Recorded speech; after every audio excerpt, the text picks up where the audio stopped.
You're listening to Yesterday Today on KISU FM, bringing you the best of yesterday's radio today. That is true. I'm Jake, that's McLean, and today we're bringing you a few mystery shows. That's the theme today, a couple of detective-style programs from the late 40s, early 50s. The great radio detectives of yesteryear. But before we do that, we must address the elephant in the room. Well, the person in the room, name of Sidney Snorthoff. He used to be the janitor at the old studio we worked at, and for some reason he's here now. He walked into the room just before we started recording. Sidney, what's up, buddy? Haven't seen you in a while. Hi-yo. Sidney, it's not that I'm not glad to see you. It's just that I thought that I'd never have to deal with you again, and my life was improved. That's a common sentiment I hear. I'm here, fellas, because I had a bit of a labor dispute with the old boss over at the old building.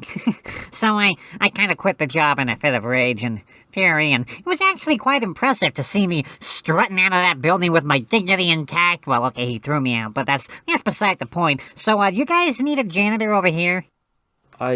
We're not in charge of hiring people. We're just maybe I should give here. the folks a little backstory. Sidney was... So yeah, he was the janitor of the old building. He was also quite the deranged little man, no offense. None taken.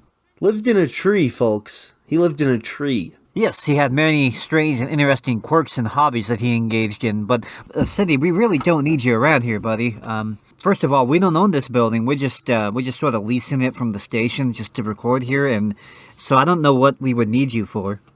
Well, the way I hear it, you guys are on the radio now, and every radio station has a radio tower. It's how the radio station transmits the shows. Am I on the right track here?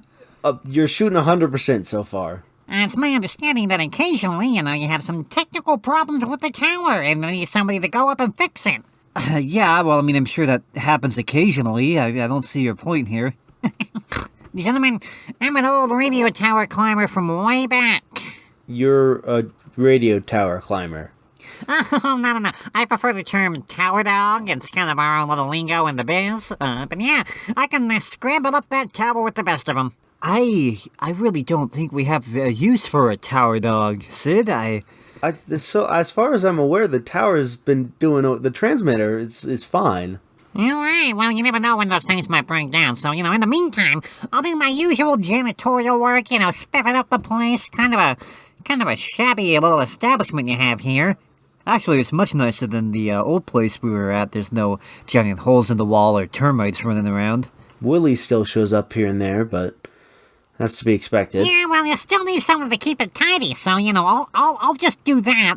If this works out well, I can see if the guy in charge wants to take me on full time. But you're just, Sidney, you'll have me around so that anytime the tower malfunctions or something, Sidney, you can call in your trusty tower. Sidney, I appreciate the thought, but also please leave. I've really enjoyed these last few weeks where I haven't had to speak to you, and I'd like to keep that going if I could.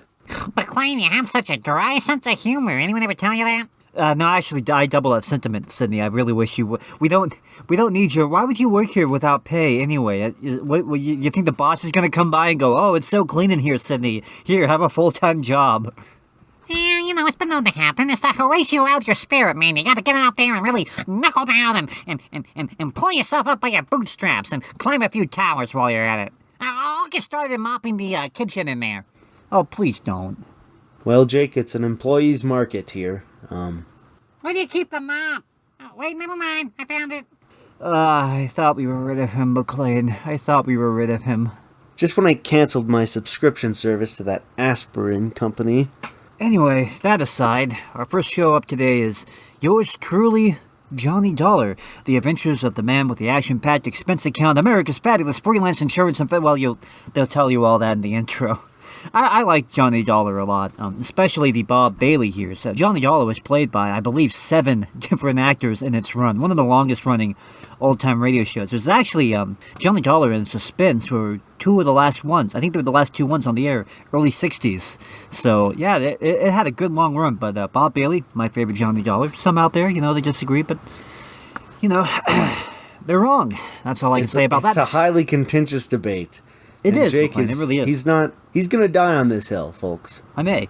But this episode is from June 30th, 1957, so here you go. Hey, this wall over here doesn't look very important. Can I just take it out? No, Sidney. From Hollywood, it's time now for Johnny Dollar. George Reed here. Oh, hello, Georgie. How's Floyd's of England doing these days? If payments keep on the way they started this morning, the company will go broke. What's that mean? One of our old clients, quite a character, by the Oh, way. now, wait, George. For just once, give me a case involving some nice, ordinary, normal person. No, Johnny. First, it was that old fuss-budget Jediah Gillis. Yes, but Then now... big bad Michael Meany, who thought he owned half the state of Louisiana. Well, yes, I know, but compared to them, Durango Laramie Dalhart is as normal as they come. Durango what? Except for one thing, of course. The payment of his insurance premium this morning. What was the matter with it? $4,500, Johnny, in $100 bills. They're still here on my desk. $100 bills? You call this character normal? Listen, will you? Every one of these bills is counterfeit. Oh. I'll be right over.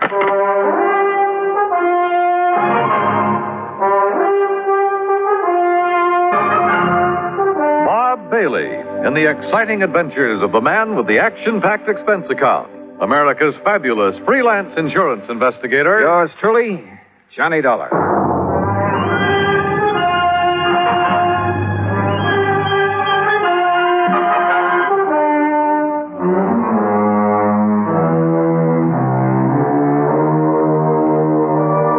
Expense account submitted by Special Investigator Johnny Dollar to Floyd's of England, North American offices, Hartford, Connecticut. Following is an account of expenses incurred during my investigation of the funny money matter.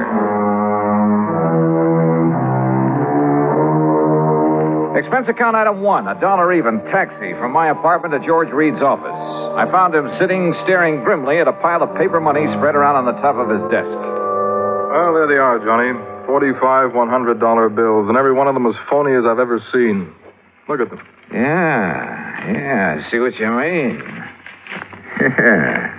Whoever turned these out didn't even have sense enough to use the proper kind of ink. Yeah, it looks like he must have diluted it. Yeah. Have you ever seen such washed-out-looking money in all your life? Good tough paper, though, just like the real McCoy. Yes, real crisp and new. But, Johnny, look at those colors. Even the black isn't really black. Yeah. You'd think they'd at least have tried to wrinkle them up a bit and dirty them. Yeah. This is the most obviously flagrant... What are you looking at, Johnny? Well, this is unusual. For counterfeit, that is. What? Well, they've all been printed up with different serial numbers. See? Here. And here. Huh? How about that? Pretty smart. Funny, isn't it? The thing that usually makes this stuff easy to spot is the same number on all the bills. Sure. And whoever made these was clever enough to think of that. Had sense enough to use good paper, too. Uh-huh. But he certainly slipped up when it came to the color and quality of the ink. As for the press work... Well, I don't pretend to know much about phony money, George. Who needs to? And heavens knows I don't see too many $100 bills. But to me, this engraving looks just about perfect. That's just what I'm saying. Perfect plates, sense enough to change the numbers, good paper.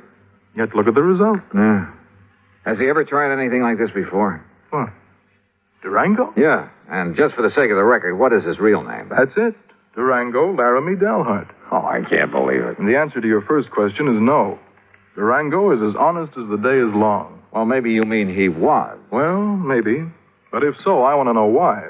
There'd have to be a mighty good reason, believe me. Running out of dough is the best one I can think of. But he's always had plenty.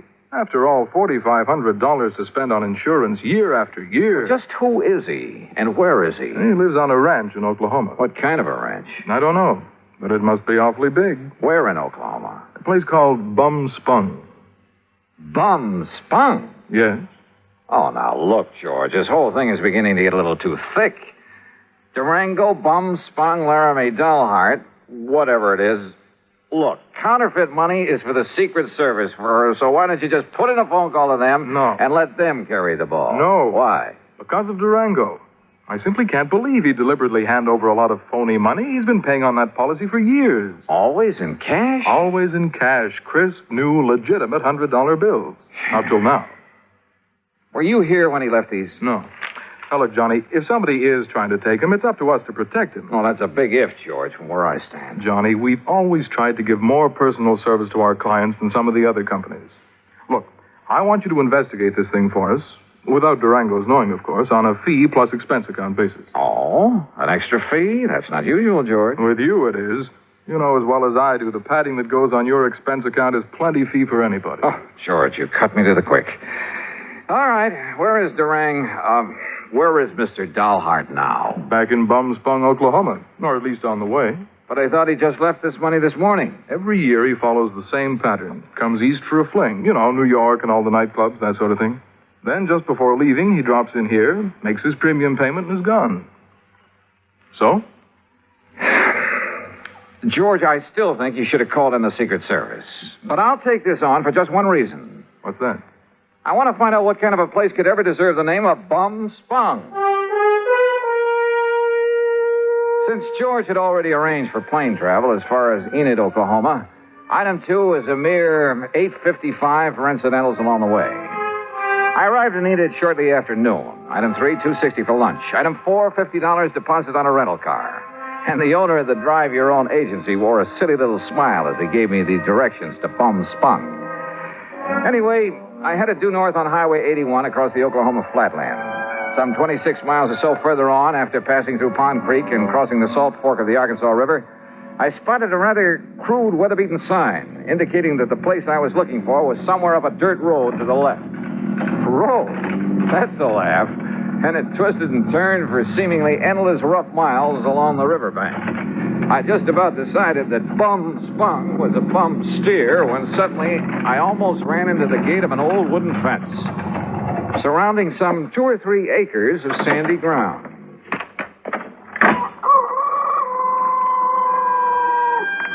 And there they were. A huge, ramshackle, unpainted building that passed for a house.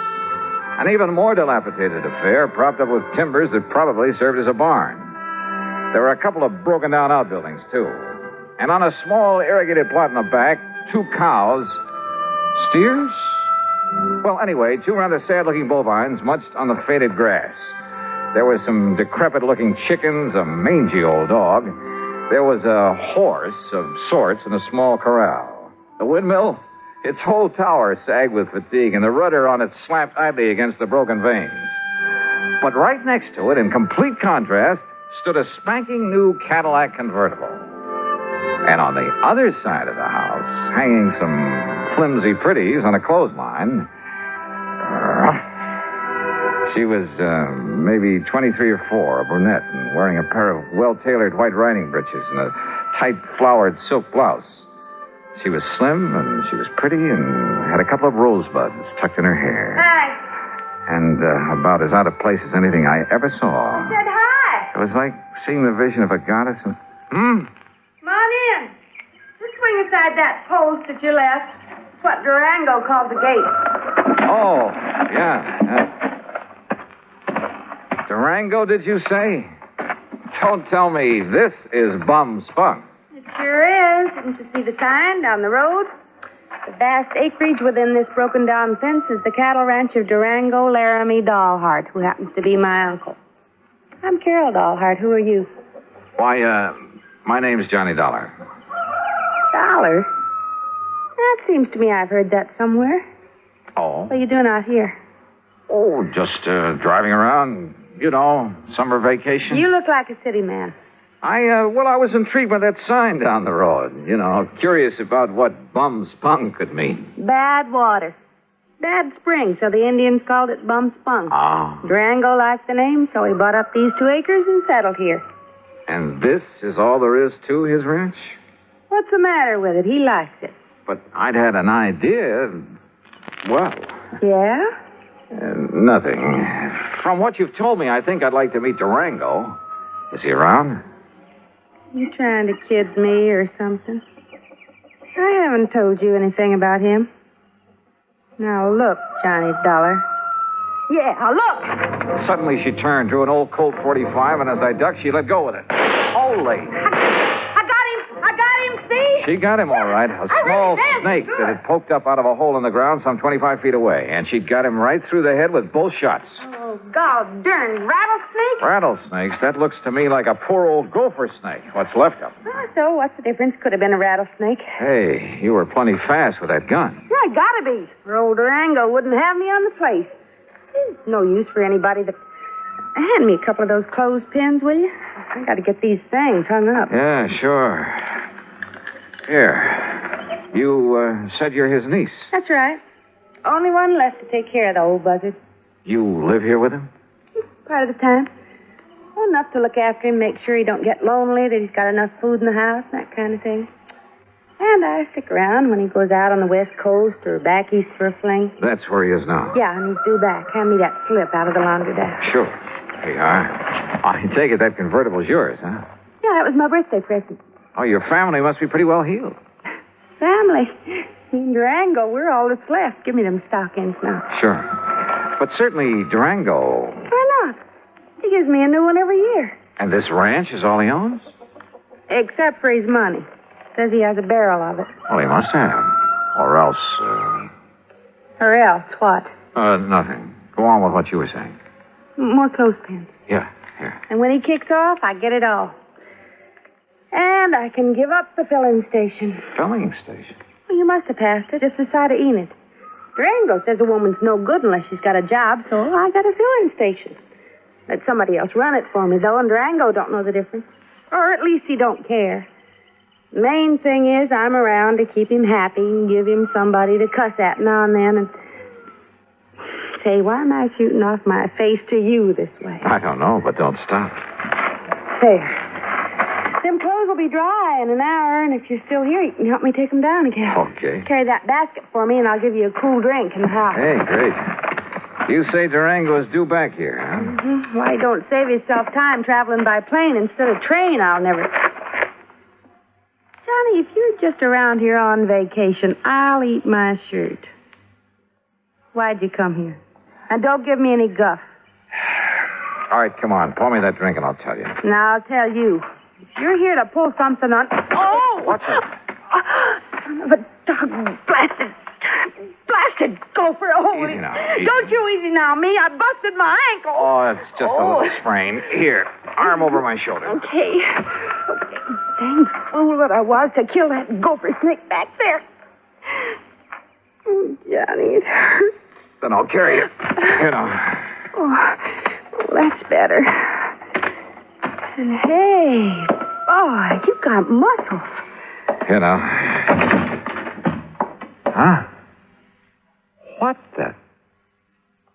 Well, take me over to the sofa. What's the matter, Johnny? What stopped me was the inside of the ramshackle old house. Clean, modern, well-furnished. Even the kitchen with its gleaming porcelain, electric range, huge refrigerator, and freezer. Modern in every way. Well, don't just stand there staring. Get some water, hot and cold, for this ankle. While you're at it, pour us a drink at the bar over there in the corner. I could use a good, stiff snort.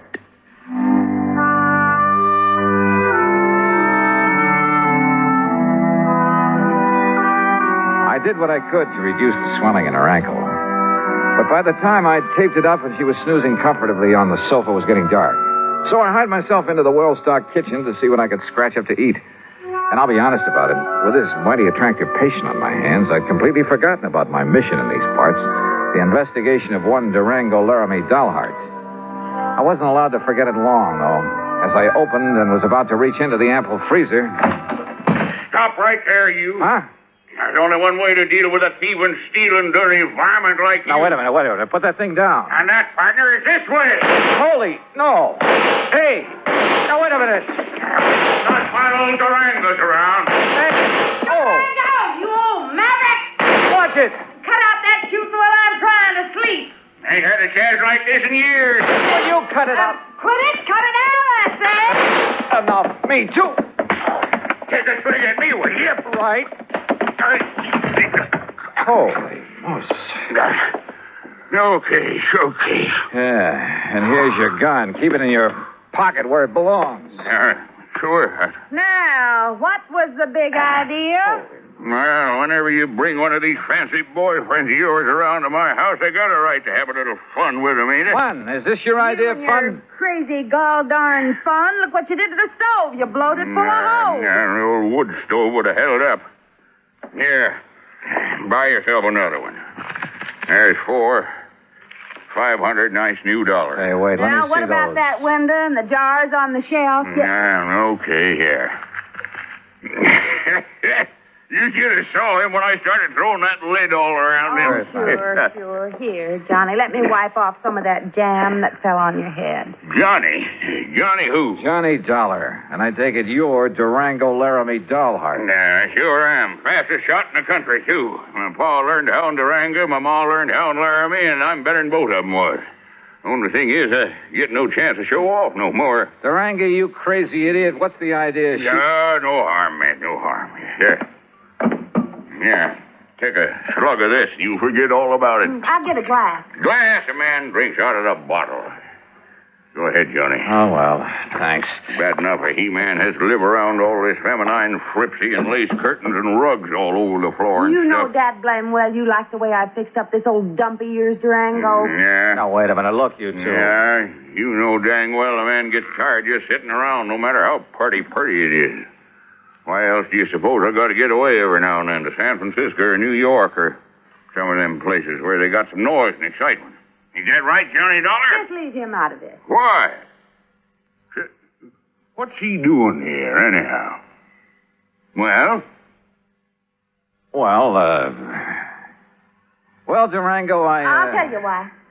Because he's just driving around on his vacation and he happened to get to the end of the road and I made him come in. That's why. Thanks, girl. You got any objections? Now, I'll say this. He's got a lot more get-up and guts than most of the boys you bring around here. That larrup on the chin he give me is... Yeah, well, I'm sorry about that, Durango. Sorry for what? Because you didn't act like some of them lily-livered kids she brings around run for home? No, sir, boy, you're all right. Cheryl, what the Sam Hill you got on your foot? Well, it's high time you noticed. Well, what happened to it? I like to have busted my ankle and I go for a hole, and if it hadn't been for Johnny, I'd still be laying out in the yard howling with pain. Yeah, me, I'd seen that happen. I thought she'd broke her leg. I'd liable to took her out and shot her. But Johnny, boy, you done a real good job on my little ticket. Here, honey, I have to get back on the sofa. No, now, let Johnny. He's a lot gentler. And besides, well, I kind of like him. You hear that, Johnny? You better look out when a pretty girl starts talking to you like that. You're sure fixing to get lassoed and thrown. Well, I can think of a lot worse things. Durango, you just shut up and fix us up some victuals. We're hungry. Yeah, sure. No sooner than I get back here and some woman starts giving me orders. Take it easy now, girl. Oh, I don't need help. I'm feeling fine now. I just wanted to talk to you. Hey, you should have stayed on that sofa. What, missed all the fun? Fun? You too? You know. Oh, thanks. Hey, sit beside me, Johnny. Well, sure. Why not? Now, none of that mush stuff. That isn't what I meant. No, I can't say as I'd mind it with you, Johnny. Well, now, if that isn't an invitation, Hey, kids, some nice steaks, a couple of chops, maybe some pancakes and beans to fill you up. Be all right? Just make it good and take your time. Or shall I do it? Yeah, woman, I can cook better than you any time. Oh. Well, Johnny, before you start that, What's the matter with some lights in there, you kids? It's getting dark. oh. just mind your own affairs. And I warn you, Johnny, you better watch out for yourself. Yeah, I'll risk it, Durango. You don't, want the light, do you, Carol? You know what I want? Mm-hmm. What? I don't know why you come out here to bum spun. Can't I wait? Mm. Dollar, I bet you got somewhere else to go, and it'll be pretty late by the time we met. Or I might as well bunk here tonight. Got plenty of room. What do you say? Johnny? Sure, Durango. Thanks a lot. No, Carol. You haven't answered my question, John. Tomorrow. I'll tell you tomorrow when we can be alone. Aren't we alone now? Oh, not as much as I wish we were. You're a mighty cute guy, Johnny. Oh, you don't know me, Carol. I'm really just an old wolf. Oh, I don't believe that. I don't. Ooh. Just one of the roses fell out of my hair. There it is. Wait buds of roses in her hair and kisses on her mouth. What's that? Pretty. Just a line from an old poem. I have the roses in my hair. What about the rest? Won't you find out? You kids want to bell down on the jug while you're waiting? Oh, Oh, why don't you tend to your cooking? Johnny? That Durango, he certainly puts together a meal in a hurry. Too much of a hurry. And the meal itself, enough for an army. And to see him pack it away, you'd think he'd been out on the range for years. Yes, sir. Nothing like coming home to give you an appetite. Here, scoop yourself up some more beans, Johnny. I still hadn't made any progress in my investigation and encouraged him to talk about himself. He did, willingly. And how much of it was true was something else again. Said he left his father's little farm in Colorado to hunt for gold. Said he found it, too, a lot of it. Claimed he'd used that money exploring for oil, wildcatting. That everything he touched had turned to money. That he'd made and banked so much he could never spend it all. That's why he'd go on those flings to San Francisco and New York, just to get rid of it. Then come back here to this little plot of ground and rest up for the next excursion to the big city.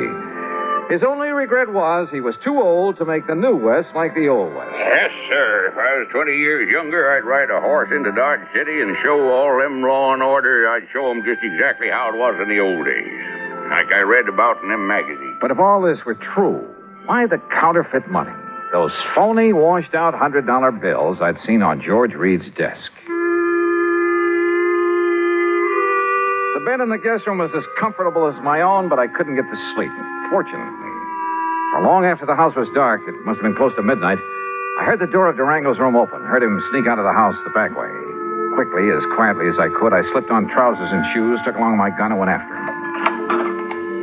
From the back porch, I could see that there was a light on in one of the small outbuildings.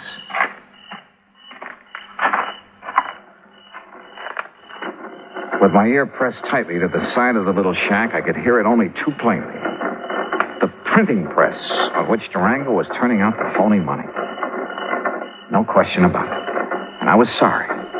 Kind of begun to like the old character. To say nothing of his beautiful... Johnny. Huh? Carol. What are you doing out here? If it's a walk in the moonlight you want, why didn't you ask me to come with you? Carol, listen. I'll lay my cards right on the table. What I really came to this place for was to find out... Well, it was right here inside this little shack. Oh, no. And now that I've found out, I've... Johnny, you'll break his heart. He thinks nobody knows about this. Oh, of course he does. He's been doing it ever since... And he thinks that even I don't know about I'll bet. it. Oh, Johnny, please, you'll spoil everything. Why not? It's about time, isn't And it? he means no harm to anybody. What do you mean, no harm? Are you kidding? Or maybe you're in this whole thing with him. Are you? Oh, no, but I don't see what difference it would make. Johnny, baby, Oh, don't pull that stuff. It's time for a showdown. Harry, what's the racket? What's going on? Oh. Snooping, huh? Why, you ornery, low-down, sneaking coyote. All right, Durango. Just cut it and stand where you are. Well, what are you doing with that gun? I only hope you won't make it necessary for me to use it. Johnny. Open up that door, Durango. I want to see what you've got inside there. Go ahead now, open it. Yeah. Now, look, son, there ain't no harm in what I'm doing in there. No harm. That seems to be a pat phrase around here. Well, it's just that well, ever since I made my pile, everywhere I'd go, I'd spend a lot of money. So you told me at great length. Always, maybe it was sort of showing off a bit, but when I'd draw it out of the bank, I'd make them give me brand new money. You know, to impress the folks, like a big shot up in Hartford where I pay my insurance for Carol here every year. In brand new $100 bills, supposedly. That's right, and no supposing. But this last insurance payment to Georgia. Yeah, I know. But, Johnny, it wasn't my fault. The bank didn't have some nice new ones for me, and they couldn't get them in time either, so I had to... Well, this was the next best. Oh, that's a likely Johnny, story. please. Open that door. Oh, God, I kept hoping nobody'd find it. Come on, open it. Okay. There you are. What under the... That's the washing machine there. And that's the soap and plenty of strong bleach and the starch to make them nice and crisp. Oh, no. And that there's the ironing board where I press them out real nice and flat. They'll never believe it. But It does make them look real pretty and new. Honest, Johnny, I didn't think there was no harm in it.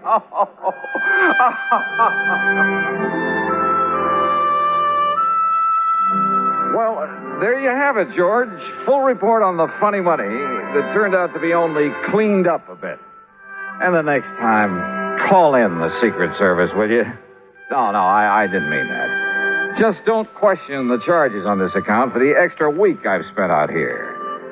If you could see this pretty little Carol. Oh, that Carol. And if I ever get enough money, so help me, I think I'll retire to Bum-Spung, Oklahoma. Expense account total, including incidentals, and the trip back to Hartford, $171.25. Yours truly, Johnny Dollar.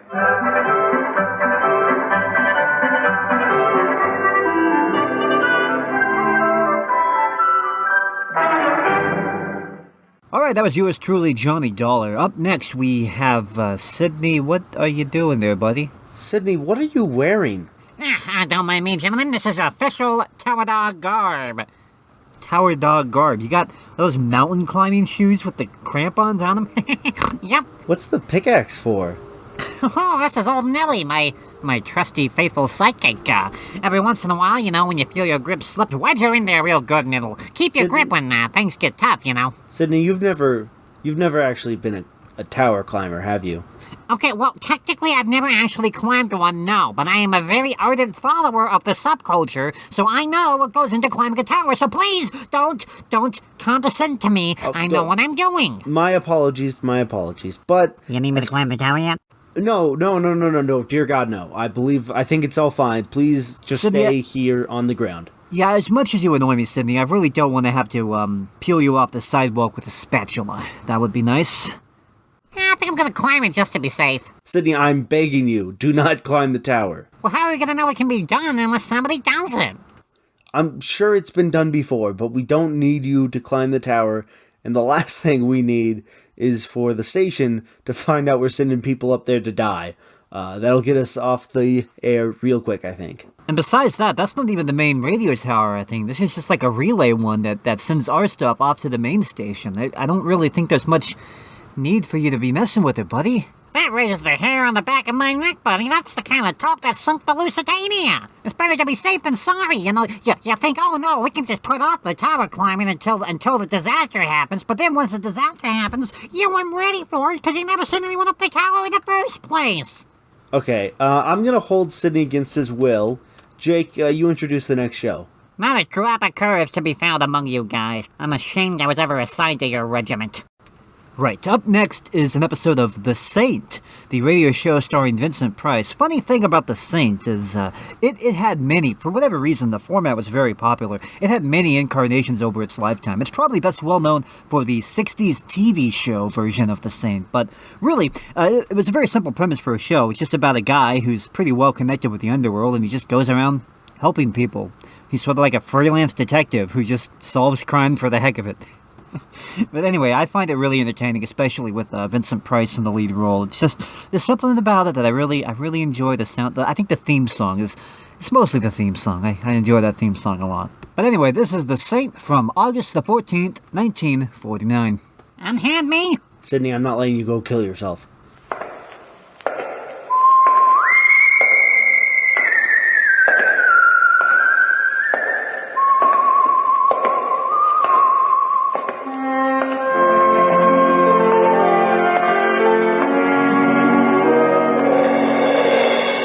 The Adventures of the Saint, starring Vincent Price.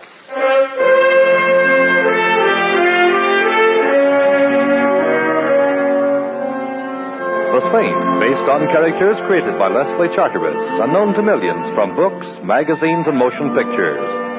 The Robin Hood of modern crime is now transcribed for radio, starring Hollywood's brilliant and talented actor Vincent Price as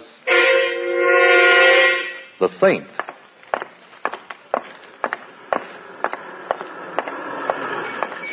Help! Come on. No. Hey, what's going on here? This is my car here. No. Stop it. Hey, cut it out. Stop it. What's the idea? Now let that man alone. Look, you keep out of this, buddy, or I'll... Well, That ain't the Saint.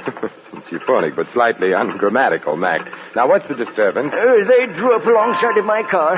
Him and the other fella. They said, get out. We're taking your car. Why, Mac wouldn't do a thing like that, now would you, Mac? Nah, of course not. The old man's nuts. What Mac would do if he coveted his neighbor's jalopy is slug him with a piece of lead pipe and drive off.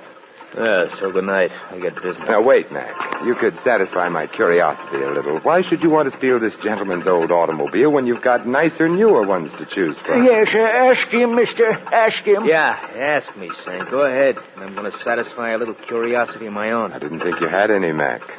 What shape does it take? I always wondered how you'd look dead. Good night, all. Good night, Mac. Be seeing you?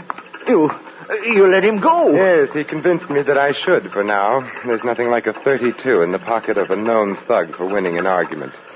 Did you say there was another fellow with him? Yes. Run off when he heard you coming.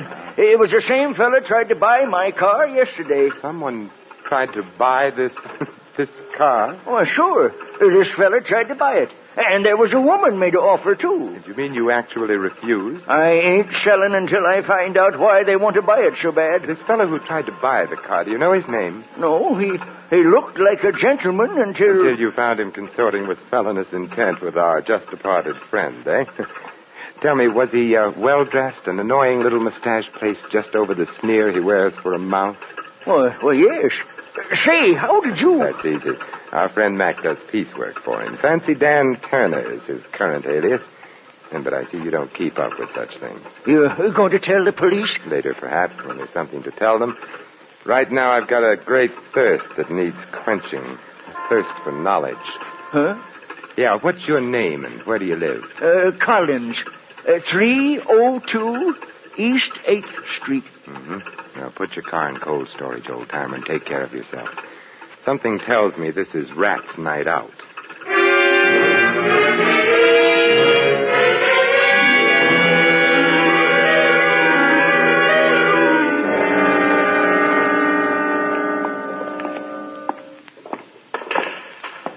Hello, Smitty. Back making book, I see. You got the wrong joint, Saint. Take a look around. I run a pool room. You interested in a horse? No, a man. Well, like I said, Saint, you got the wrong joint. His name's Mac. He hangs out here. Now, where is he? In the back room? I'm the three monkeys, Saint.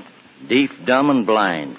The only Mac I know is a truck. Oh, then if you don't mind, I'd like to look in your back room and see if he's parked there. I mind. But you won't even know, Smitty. You're deaf, dumb, and blind. Oh, have a heart, Saint. I ain't got no back room. And besides, last time you dropped in my place, a lot of my customers started patronizing elsewhere. Including you, Smitty, remember? I've only been back from the gray place a week, and I ain't forgetting it. Oh, come on, Saint. Be a good guy. Beat it, huh? No, Smitty. Let him stay a while. Hello, Mac. I was hoping you were smart enough to go home and get some sleep. How could I sleep with you out roaming the streets, Mac? You know how I worry. Yeah, too much. What does he want, Smitty? You. Why, Saint? I want to talk with Fancy Dan Turner. What about... Now, let's not be coy, Mac. It doesn't become you. I want to ask Turner why he's trying to steal a jalopy from an old man. Well, what do you know? I got a surprise for you, Saint. I'll take you to him.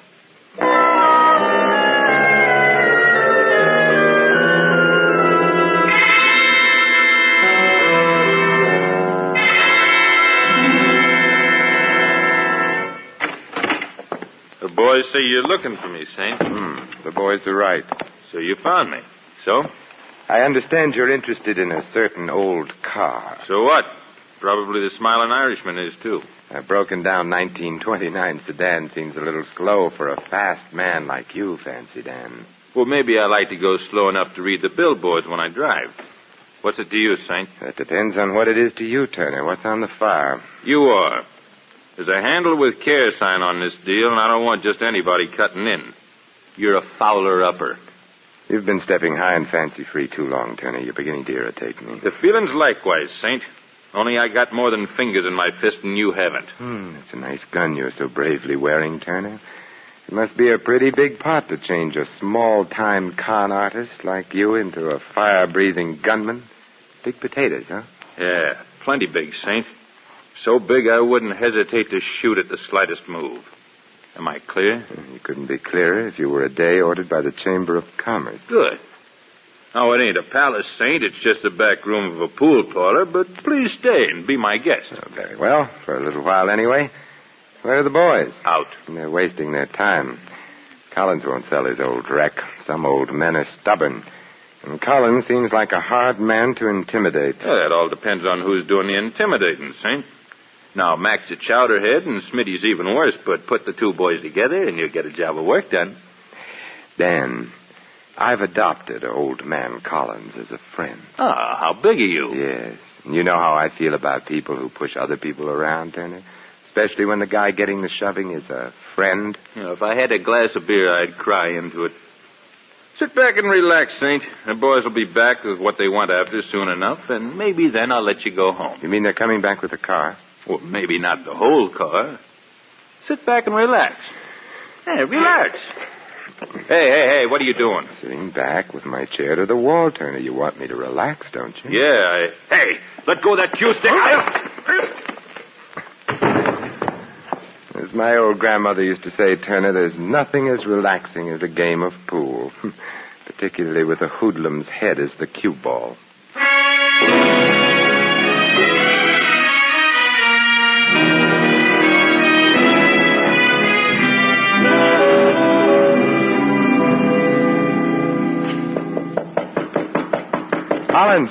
Collins, open up.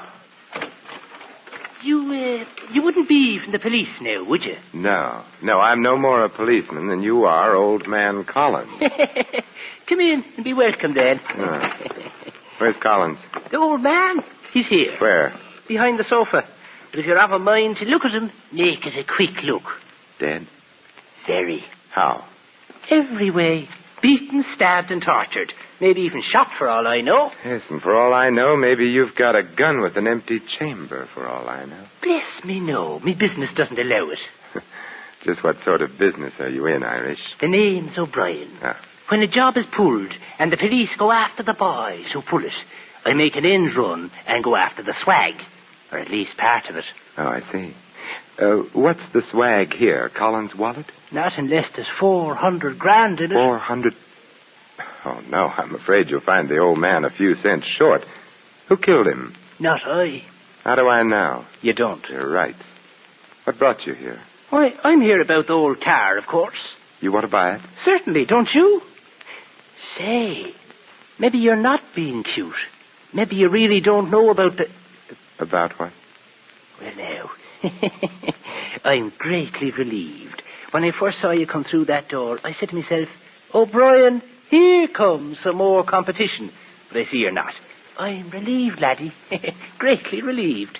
Turner is competition enough, eh? Yes, but Turner and his ugly ducklings are nothing compared to... Who? In time. I got here just a minute before you, laddie. The old man was dead when I arrived. Beyond that, I know nothing. Get down. Oh, O'Brien. Competition. Getting worse. All the time. I'll call the doctor. No. Thanks, laddie. Lay off this frolic. He'll get you next. You're gonna die, mister. You're gonna... O'Brien, the old man's car, what... Well, I guess I'll have to try another angle. This one's pretty dead.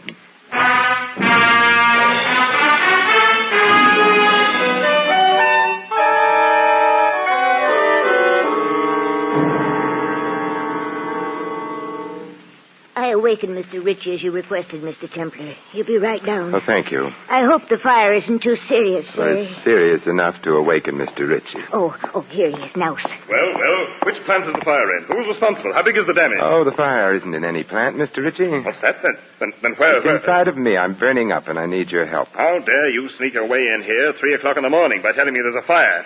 Look here, who are you? Simon Templar. Oh, yes, the Saint. I've heard of you. If you have business with me, Mr. Templar, I suggest you phone my secretary for an appointment.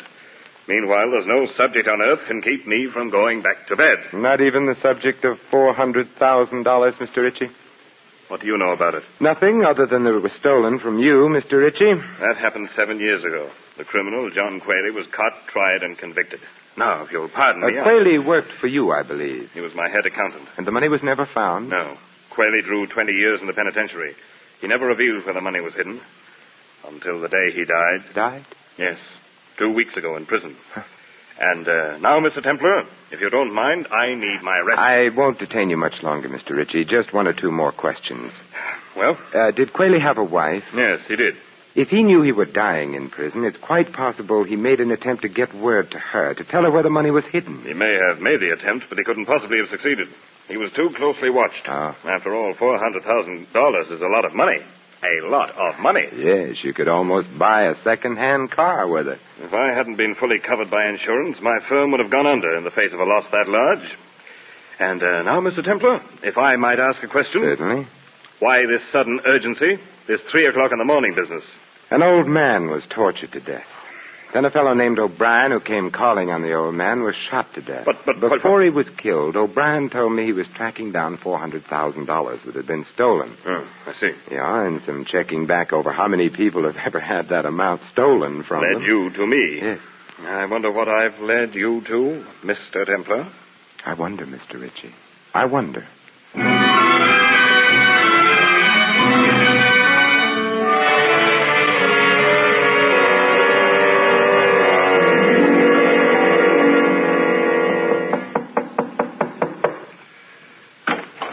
Yes? What is it? Mrs. Quayle? What do you want? Several things, Mrs. Quayle. Like what? A murderer. You've got the wrong apartment, mister. An old automobile. No sale. Anything else? Maybe you'll buy this, Mrs. Quayle. Collins was murdered a little while ago. Collins? Oh, the old man. Why? Someone wanted his car. Someone who evidently couldn't wait any longer for the newer models. So? So I saw Collins' car in your garage, Mrs. Quayle. Maybe you better come in after all, mister. But come in careful. Careful enough? Keep those hands high. Yeah. I don't like you, mister. You're nailing together a frame and you're trying to put my picture into it. Collins sold me that car. When? Tonight. I could have bought a Cadillac for cheaper, mister, but I wasn't in any position to haggle. Yes, I know. What do you know? That's what I want to find out. I know that Collins' car as a car is worth about $20, but as something else, it's worth in the neighborhood of $400,000. And you know that's an awfully nice neighborhood. Nice and exclusive. Chiselers aren't invited to move in. I've been gathering that impression all evening. Well, what if we're here? You name it. An acetylene torch, welder's mask, a few chisels, a hammer, steel wire. Either you've gone to work for Henry Kaiser, or the hand that customarily rocks the cradle is going in for rocking a safe. I had to go into a hardware store to make a phone call, and I just couldn't leave without buying a few things. How fortunate you didn't make your call in an establishment that sells steamrollers. I see you have a set of license plates. You see too much. From Collins Jalopy, aren't they? These license plates. So that's how Quayle smuggled out his message. You're getting awfully close to a bullet in your head, mister. Give me those plates. Shh, there's someone at the door. Stay where you are. I'll see who it is. Better not take the license plates with you. Yes? Oh! Mrs. Quayle! Oh! Mrs. The devil! He got the plates. Yes, he got them. Don't let him. Oh, catch him there. Where? Where? Where Johnny worked. Shaft. Top. Before 6. Before... Mrs. Quayle. Collins, O'Brien, and now I have 3 reasons for wanting to meet a certain party.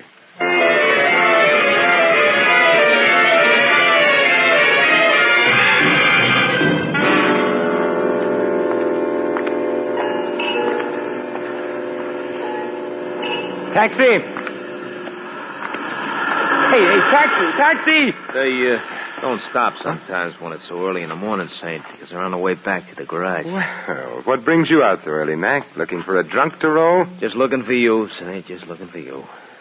See here what I got in my hand? Oh, there goes that coy streak in you again, Mac. All right, so it's a gun. Well, what does it want me to do? Come, go, turned handsprings, quote Shelley, play the bassoon? You have to speak for it, Mac.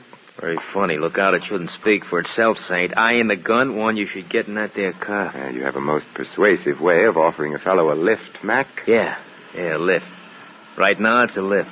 Later on, it may grow into a ride. Come on. Where are we going, Mac? Back to our little gray home in the rear of the pool room, Saint. Fancy Dan Turner wants he should thank you for showing him a new trick. Oh, it really isn't necessary. He feels like it is, Saint. He feels like it is. He's got a couple of tricks he wants to show you. Sounds like fun. Oh, on into the car, Jim. Turner's waiting. He's got very little patience.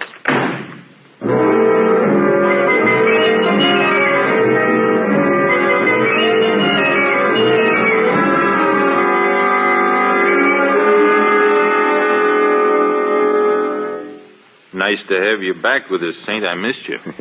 From the looks of that bandage on your skull, Turner, I'll bet you wished I'd missed you. Not now, I don't, Saint.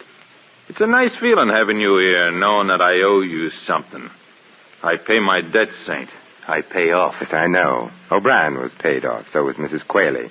Paid off with lead checks. They're dead? Oh, now save that innocent expression for the jury, Turner. You'll need everything you've got. Well, when were they killed, Saint? Okay, I'll stooge for you. They were killed an hour or two after I so abruptly left you before. Oh, well, I'll have to find another pigeon, Saint. My alibi's fat. How fat, Turner? City Hospital. Having Remember the Saint embroidered where a cue stick hit me. And Smitty and Mac were there, too, to see me through it. Hospitals have records, Saint. We're clean. We're clean. Huh. Then you've got a competitor you don't know about, Turner. Yeah, looks that way. For a job that was supposed to be as simple as this one, I got too many competitors. I wonder how come. Who fingered the job for you, Turner? Who told you Quayle got word out to his wife about where the money was? I got nothing for you, Saint. Smitty, wasn't it? Smitty just finished a stretch up the creek. My guess is he ran into Quayle, maybe shared a cell with him. No. It was in the jail hospital they met. Smitty worked there. Quayle was dying off his nut. Smitty made him talk. Yeah. And Smitty, not being mentally suited for solo work, spilled the pitch to you, Turner, for a price, of course, for money on the line. Yeah, 10 G's to buy in on a 400,000 job. But what are you driving at? What are you picking Smitty's bones for? I was just wondering, Turner, how much O'Brien paid Smitty for his slice of this exclusive information, and how much your other competitor shelled out. The one who happily goes around killing people. What do you mean? If you ask me, Turner, your pal Smitty is the sort of rat that even rats on rats. He sold Quayle's secret 3 times that we know of. Hey, thanks for handicapping it for me, Saint. If you're really grateful, Turner, you can return the favor by telling me, what time is it? It's 5:15 in the morning, Saint, but you ain't going nowhere. I have a date to keep before 6, Turner, with your competitor. Yeah, Saint, that's what you think. Maybe not, Turner. What do you say we play a little pool while we're waiting for the boys? Get away from that pool table. I ain't playing any games with you, Saint. Well, maybe pool was the wrong game. How about a game of pitch and catch? What? Yeah, I pitch like this. Oh! And you catch it like that. Hate to leave you all by yourself there in the side pocket, but like I said, I have a date to keep.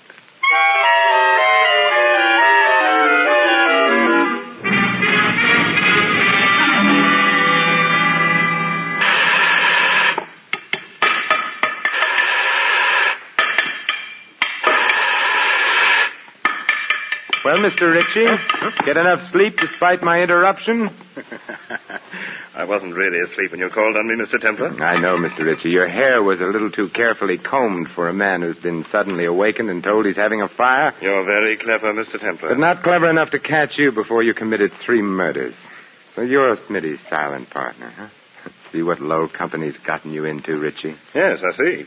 $400,000. Buried in the siding of this elevator shaft. And with the help of this acetylene torch, it'll be all mine. A very ingenious fellow, Quayle. And to think the money never left this building. The place where Johnny worked. Yes, he was ingenious. It was very smart of him to use his prison job making automobile license plates as a means of smuggling out the information to his wife.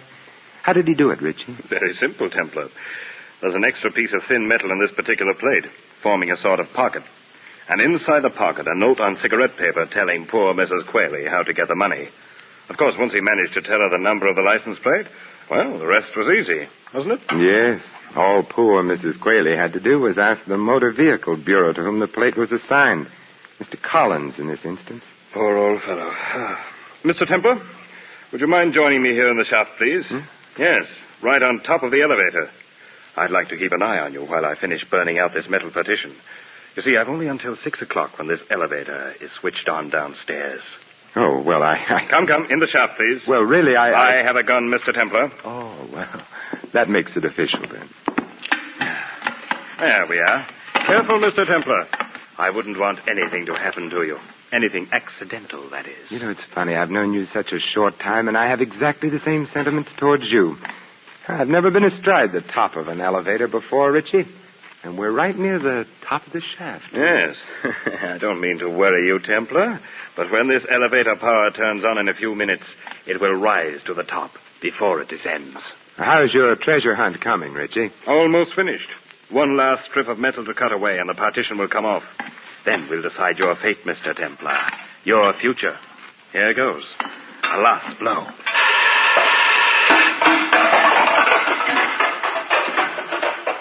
It's there. It's there. I see it.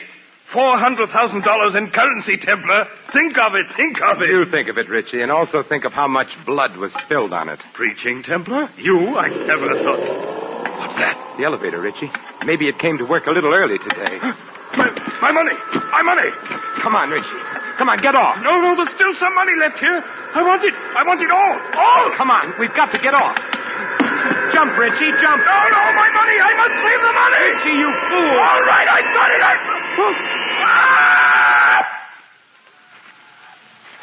Yes, Richie. You saved your money, and you saved the state some money, too. I'm sure you didn't plan on saving the cost of your execution.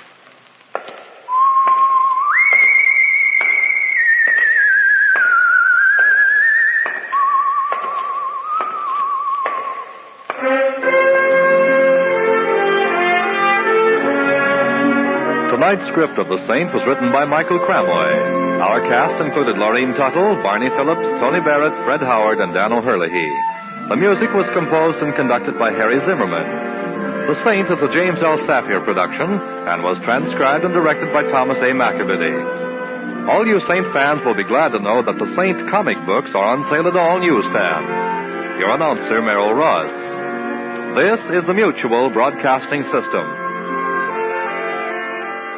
Hey, you've been listening to Yesterday Today. That was The Saint. Interesting thing happened while that was playing. The station manager dropped by. He saw Sidney's mopping job that he did earlier, and liked it so much he hired Sidney as the new janitor of the place. So we got that to worry about now. Janitor and tower dog. He didn't say anything about climbing the tower, Sidney. He said nothing about it. It was implied. No, it really wasn't, Sid. Nobody hires someone just to climb a tower, do they? I don't think that's a thing. Do they, he asks. What a noob. Why are you so obsessed with climbing the tower? Because it's there, gentlemen. Because it's there. Do you even know, how to fix it, how to work on it if anything went wrong with the transmitter? You know, I hadn't thought that far ahead. I'm gonna go check a manual out from the library or something. Yeah.